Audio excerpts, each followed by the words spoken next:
Assalamualaikum warahmatullahi wabarakatuh. Perkenalkan saya Trisha Putri, mahasiswa Politeknik Negeri Medan, jurusan Akuntansi, program studi Akuntansi Keuangan Publik.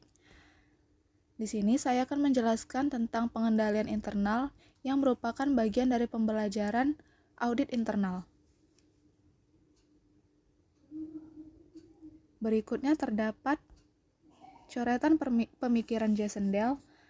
Sketsa ini dapat digunakan untuk menjelaskan makna pengendalian internal. Lingkaran pertama, dalam konteks pengendalian internal mencerminkan hal-hal yang penting buat perusahaan. Lingkaran kedua merupakan pengakuan bahwa ada hal-hal yang tidak bisa dikendalikan organisasi atau hal-hal yang berada di luar kendali organisasi.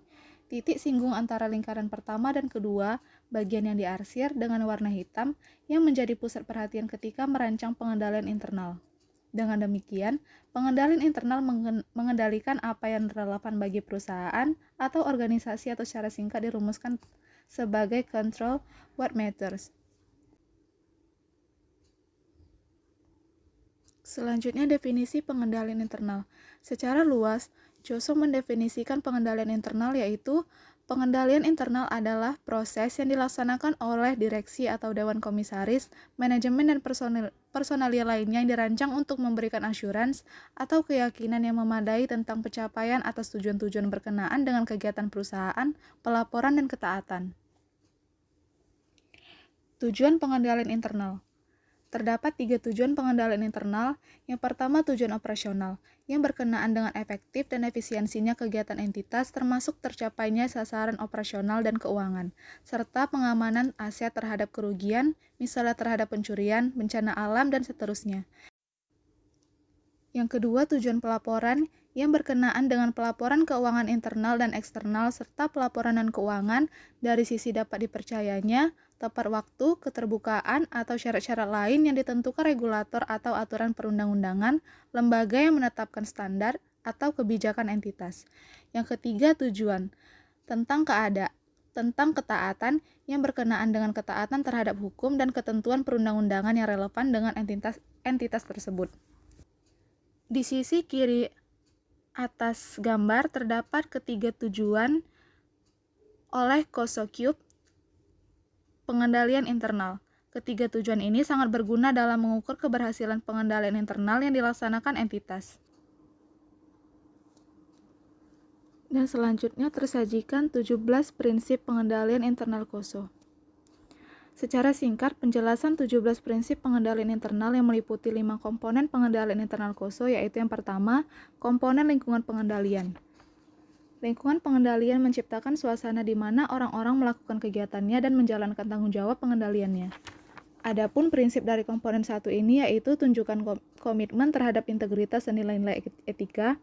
Yang kedua, laksanakan tanggung jawab pengawasan. Yang ketiga, ciptakan struktur wewenang dan tanggung jawab. Yang keempat, tunjukkan komitmen terhadap kompetensi. Dan yang kelima adalah tegakkan akuntabilitas. Dan komponen kedua dari pengendalian internal ini yaitu penilaian risiko. Dalam perumusan penilaian risiko terdapat 2 kegiatan yaitu mengidentifikasi risiko dan menilai risiko. Dalam mengidentifikasi risiko yaitu menginventarisasi risiko-risiko apa saja yang bisa mengancam tujuan organisasi, dan dalam penilaian risiko yaitu bertujuan untuk mengetahui berapa probabilitas terjadinya peristiwa atau event yang menjadi ancaman dan seberapa dahsyatnya ancaman itu. Adapun prinsip-prinsip dari komponen kedua ini yaitu yang pertama, tentukan tujuan yang tepat. Yang kedua, identifikasi dan lakukan analisis risiko. Yang ketiga, nilai kemungkinan risiko kecurangan. Dan yang keempat adalah identifikasi dan lakukan analisis terhadap perubahan penting atau signifikan. Komponen ketiga yaitu kegiatan pengendalian.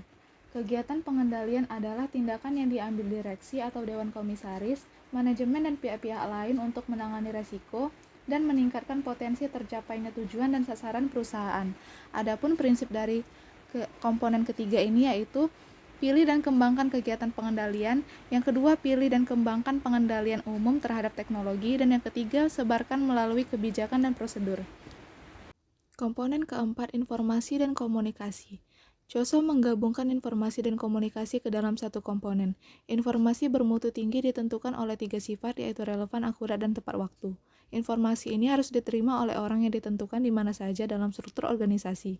Adapun prinsip dari komponen ini yaitu yang pertama, gunakan informasi relevan, yang kedua berkomunikasi secara internal, dan yang ketiga adalah berkomunikasi secara eksternal. Komponen kelima, yaitu kegiatan pemantauan. Kutipan dari Joseph Framework, pemantauan dilaksanakan untuk memastikan pengendalian internal terus berjalan efektif. Monitoring yang efektif menghasilkan efisiensi dalam organisasi dan dapat mengurangi biaya yang berhubungan dengan pelaporan atas pengendalian internal, karena masalah-masalah ditemukan dan diselesaikan dengan cepat, secara proaktif dan bukan reaktif.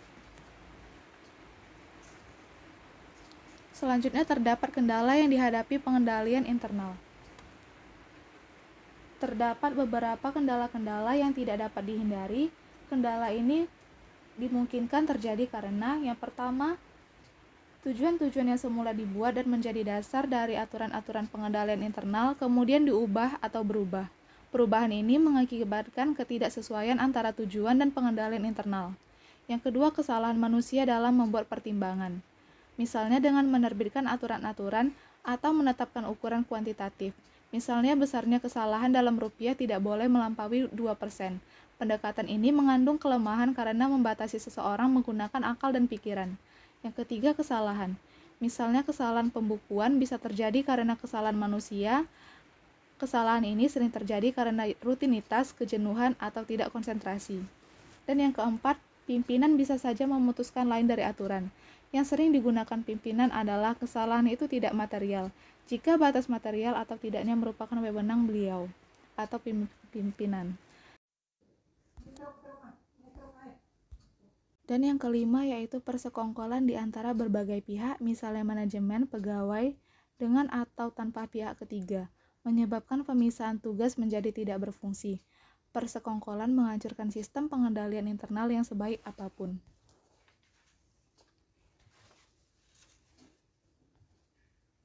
Selanjutnya, inherent risk, controllable risk, dan residual risk. Inherent risk yaitu gabungan antara faktor-faktor risiko di dalam dan di luar organisasi dalam keadaan yang murni, belum dikendalikan, atau risiko kotor dengan asumsi belum ada pengendalian internal. Controllable risk yaitu bagian dari inherent risk yang dapat ditekan atau dikurangi manajemen melalui kegiatan sehari-hari dan kegiatan manajemen. Dan residual risk yaitu bagian dari inherent risk yang ada sesudah manajemen melakukan tanggapan. Tanggapan atas risiko. Residual risk ini kadang-kadang dinamai risiko bersih. Terima kasih. Demikian yang dapat saya sampaikan. Apabila ada kelebihan dan kesalahan penyampaian, saya mohon maaf. Terima kasih.